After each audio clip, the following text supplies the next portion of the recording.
What? They're on a bike? Police car's revolving light, wait a second. Getting arrested just for being on a bike? Or is there more here? Let's break this down carefully. What? Yeah. Just that the officers were just doing routine patrol in the neighborhood.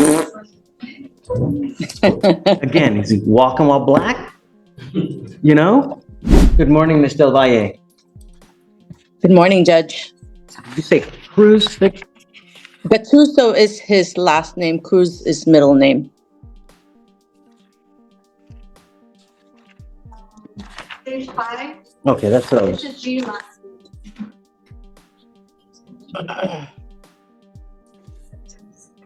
Is it got? How do I pronounce your last name? Scales hash, this is no joke. Evading arrest might sound minor, but in Texas, it can mean real jail time or serious fines. Do you think running from police should carry such heavy penalties? Gachuzo. Gachuzo. Okay, that's what I thought. All right, Mr. Gachuzo, you're charged with evading arrest or detention. You're facing up to a year in jail and/or a $4,000 fine. We're going to do probable cause. You have the right to remain silent. Anything you say can or will be used against you. You have the right to have an attorney present during questions, and any abuse, if you cannot afford one will be appointed to you, sir. Okay. On March 23rd, 2024, officers on routine patrol in a Savage division and a marked vehicle in uniform observed two males on a black bicycle and the other on a scooter. As soon as the two males saw the police vehicle, they ran into the woods behind the elementary school. Officers told them to stop running. Officers caught up to the defendant. What? They're on a bike? What? Officers Judge, if I may. Hold on. Let me just let her, I gotta let her finish. But Yeah, will do. Officers caught up to the defendant and he was Mirandized and admitted to stealing mail and identified his friend, the defendant. They also told officers that the defendant committed a DMV. This is very interesting. Did the officers see May I? any of it? Do they have any kind of report that they did anything? Or was it just a complete hunch that they ran into? They didn't have anything, Judge, based on the summary that I read. Judge, I don't think there's any probable cause. Eyes, here's the twist. The prosecution admits the officers didn't actually witness the alleged crime. That's huge. Probable cause hinges on evidence, not just suspicion. For this matter because there was no... I promise I will get to you. I promise, Ms. Del Valle. But Okay. great state of Texas. Did he really just roll up on a hunch and just, do we have any kind of reports that identifies them doing anything wrong? None. Just that the officers were just doing routine patrol in the neighborhood. Again, is he walking while black? You know? Something like that, Judge. There's... If I may, Judge. I mean, unless you have something else, I mean. Mr. Gachuzo, I'm going to find that there's no probable cause. Thank you. Heavy check mark, and there it is. The judge throws it out. No evidence, no case.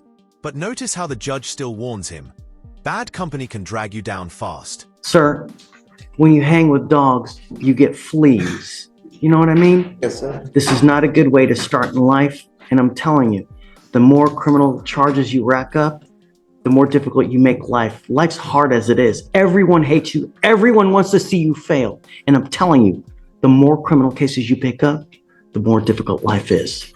It's hard enough as it is. Don't make it worse. All right, just go ahead and take a seat. Mr. Gomez, you picked up a felony assault of a peace officer while you're on bond for this case. What? High voltage sign talk about escalation.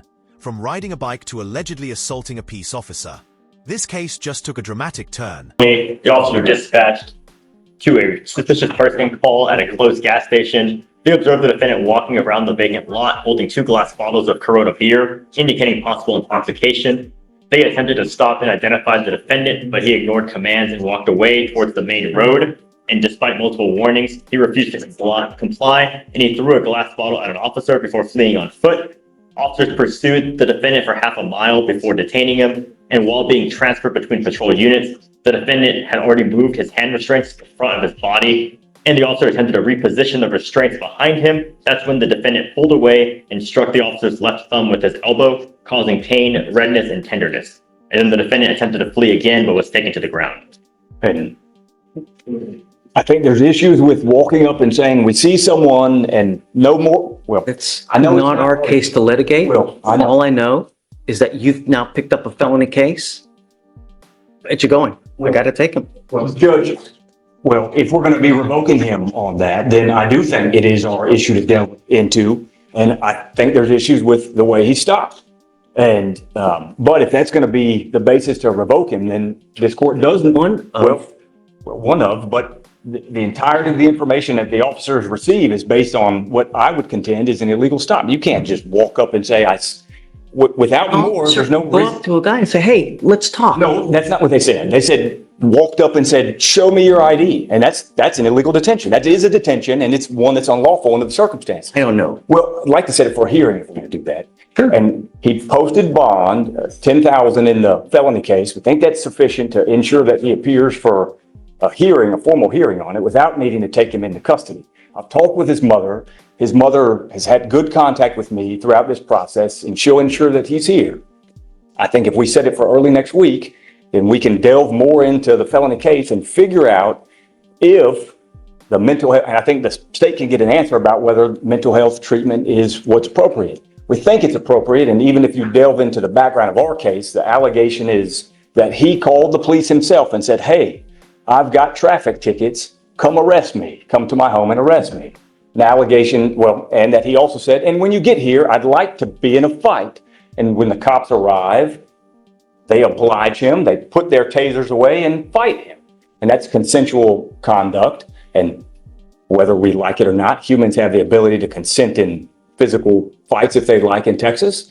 And it may not be something that we would do or agree with, but legally people are entitled to do that.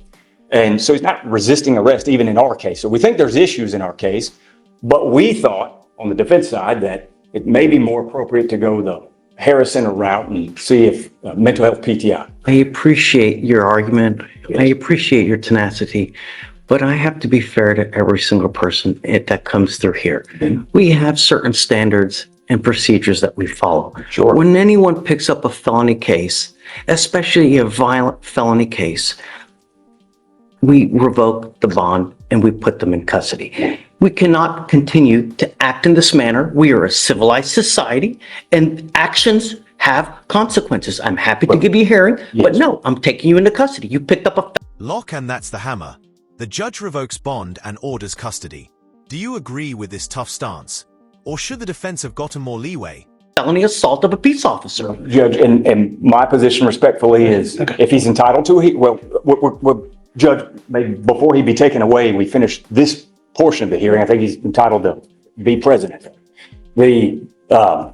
But we think it also a part of due process that before a revocation occur, that you're entitled to both notice and an opportunity to be heard. And if they're going to be seeking to revoke his bond, then under our rules of evidence, it's very clear in Rules of Evidence 101 that a revocation, the rules of evidence apply. And everything that's gone on this morning is a proffer by the state, and I respect the proffer, but that doesn't meet the standard for the rules of evidence, and that's why The judge found that there was enough probable cause for a felony office to be filed against him. Sure. I don't want to relitigate a felony case here in misdemeanor court. And I think So- that's fine. Well, but I think we're entitled to if we're going to be, and that's what the hearing would be for. But that One of the finding, conditions of his bond is not to pick up any new cases. He's picked up a new case. and as an evidentiary matter, there's been no presentation that he violated the conditions of bond. I know that you can look in your system and even take judicial notice of that court's finding, but that finding and pleadings that charging him with a new crime, those are not self-proving. And if they're not self-proving, then there's no actual evidence that's been presented. And we'd be entitled to ask questions to prove up, for instance, that they illegally stopped him. There's no basis for that detention. And so respectfully, I'd like to say, I'm not going to relitigate the felony case. I'm not going to. You know, I respect your position, but I'm not going to. Well, He violated a condition of his bond. says who? Says a felony court magistrate that put on the case again. That He's entitled to be heard on that. And And he did in felony court. I don't believe that that's he goes in front of a magistrate. He has a defense lawyer in the magistrate, when they do the magistration. So he does. Well, I think he's entitled to be heard here. If you're going to revoke his bond, I think he's entitled to be heard here. And that hasn't happened. And certainly hasn't happened in accordance with the rules of evidence. I would just say that, just reiterate that a district court has found probable cause in this case. They said there's no evidence that he violated condition of bond is flat out wrong, because a district court judge has found probable cause on this new bond. She is picked up. And that's not self-proving. Otherwise, in trial, they could just come in and bring in that piece of paper that finds probable cause and submit that as evidence, and they can't. That's not evidence. Those are not self-proving findings. We're not in a trial here, Well, right? Well, no, I know it's This is not. just, we're having a bond hearing. Sure. He's violated the condition of his bond. I understand that you don't like it. I appreciate your tenacity, but Disagree with you. and reasonable minds can differ, but he's picked up a felony case and there's a certain process that we follow. Well, and so we'd like a hearing on that. Yes, I will give you a hearing. Yes, but I'm taking him into custody because he's revoked it, and he's a danger to the community. I find by clear and convincing evidence he refuses to comply with his conditions of bond. Goes with you. I'm sorry, Brian, but I mean, really, Well- every case when they come in here and they pick up a new case, I it's respect. just especially a felony assault of a peace officer. I understand. I just believe that it puts the cart before the horse to make the decision to revoke based on pleadings when case law is abundantly clear that pleadings themselves are not self-proving, and that the rules of evidence apply in a revocation proceeding. It's in Rule of Evidence 101, I believe. And nothing that has taken place this morning has been in accordance with the rules of evidence. I understand the court's, I understand that as a historical matter, folks come in and proffer information, and I proffer information, and we don't do it from an evidentiary standpoint. And that may be what the hearing would serve to accomplish. And so if the court's position is after a hearing, you'll revisit the issue about whether to reach a final decision to revoke his bond or not, then we can respect that. Sure, I'm happy to do it. Okay. And in the meantime, I guess I do need to request that the bond, a new bond be set in an amount that he can. Of course, yes. In the event that his family elects to get him out before the hearing. And in light of our discussion. What I normally do in these types of cases, I always set it at 5,001. Okay? If you reach out to the family and they have a problem, then we can talk about it. Well, now, let the court know, the bond was set at 40,000 in the felony case and reduced to 10,000 because the family doesn't have a bunch of resources. His mother has worked to get him out on bond on that case and is going to have to do the same here, but it's really money that's coming out of the mother's pocket. And so which my whole position was get him access to resources. Now we're diminishing resources, and I respect that. I understand, but it's the mother's resources, not his. And so, and the mother, and we knew that And I hope- this issue was coming up this morning, and he showed up. And that's part of the goal, is to ensure that he appears, and he did, and to ensure the safety of the community. And I think that part of the finding will address the hearing. But I've been. What do you want as far as the bond? Well, I'd like it to be at 2,500. And Say, Stay with our rate for 5,000, 5,000 on your honors. okay, when I have this kind of issue, I always split the puppy. So I'll set it at 3,750. Okay? If there's still an issue, come back and we can talk. yes, But there has to be a sufficient so that he understands, right? well, and part of the discussion was, do you really get to that point of understanding if, for instance, the allegation, even underlying our case, is you call the police and say, come arrest me, I've got warrants, supposedly telling on yourself. But when you get here, I'd like to engage in a fight. And then they come and oblige him. I don't know that that's even resisting arrest. And so, Well, it seems like to me that he's just trying to take off the whole time. He's trying to physically, or he's evading the entire time. No, I think it's When case two. he throws something at that's the the felony officer. charge. I'm talking about our Oh, underlying. our case. Okay, I'm sorry. And I think probable cause had been heard before I even got appointed on that case. But I think even revisiting those facts, I've talked with the state at length over the course of settings. And my position is, if you invite someone to a fight and they say, sure, we'll engage in a fight. If you want to set this for a formal probable cause hearing on the resisting, I'm happy to do Well, it. we may address it at the same time we do the bond hearing on the same Okay, case. If happy to that's do it. appropriate. Absolutely. I'm always willing to revisit probable cause, Yeah, always, I know. at any time, whenever. So just if you want to set it for 3 days, we can have a formal probable cause hearing on the resisting. I'm happy to do it. It may give the state a chance to find out what felony's position would overall Right, and be. that's, I mean, that's safe, but I don't want to litigate a felony. I wouldn't think that's proper. I understand they're entitled to a hearing, but district court judge is not probable cause on this. I'm not going to be in a position to litigate the felony now. Let's set it for 3 days, set it for the hearing. Let's do probable cause as well on the resisting, and then we'll come back and be ready. And then if you can show me that there's no probable cause, I'll find no probable cause, then we're done. That's it. I appreciate it as always, Jim. Absolutely. Thank you. Thank you. Thank you.